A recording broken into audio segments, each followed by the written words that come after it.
హనుమంతపురంలో రామలక్ష్మణులు అనే అన్నదమ్ములు ఉండేవారు. చిన్నప్పటి నుంచి ఇద్దరు ఎంతో అన్యోన్యంగా పెరిగారు. తమ్ముడంటే అన్నకు చాలా ప్రేమ, అన్నంటే తమ్ముడికి ఎంతో గౌరవం.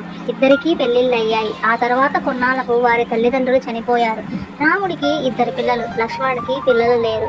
రామలక్ష్మణుల భార్యలు తరచూ పోట్లాడుకునేవారు. దాంతో ఇష్టం లేకపోయినా తప్పనిసరి పరిస్థితిలో రామలక్ష్మణులు విడిపోవాల్సి నిశ్చయించుకున్నారు.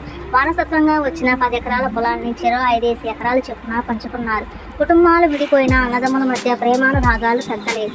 నాకు పిల్లలు లేరు, నా భార్య నేను ఉన్న దాంతో సర్దుకోగలం, అన్నయ్యకు 2 పిల్లలు ఉన్న దాంతో బతకటం అన్న కుటుంబానికి కష్టం అనే భావన లక్ష్మణునికి ఉండేది. ప్రతిసారి ఎవరూ లేని సమయం చూసి 10 బస్తాల ధాన్యాన్ని అన్ని ధాన్యం కొట్టులో వేసేవాడు.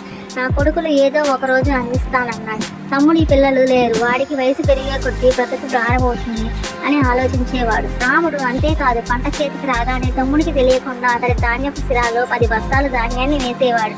ఇలా ఒకరికి తెలియకుండా ఒకరు ఎదుటివారి ధాన్యం కొట్టులో ధాన్యం వేసుకోవటం ఎన్నో ఏళ్ల పాటు సాగింది. ఓసారి అన్నదమ్ములిద్దరూ ఒకేసారి ధాన్యపు కొట్టులో మరొకరు ధాన్యం వేయటానికి వెళ్తూ ఎదురుపడ్డారు. కొన్నాళ్ళుగా జరుగుతున్న ఈ విషయం ఇద్దరు తెలుసుకుని ఆశ్చర్యపోయారు, ఎంతో ఆనందించారు. వారి ప్రేమానురాగాలకు ఊరంతా ముచ్చటపడ్డారు.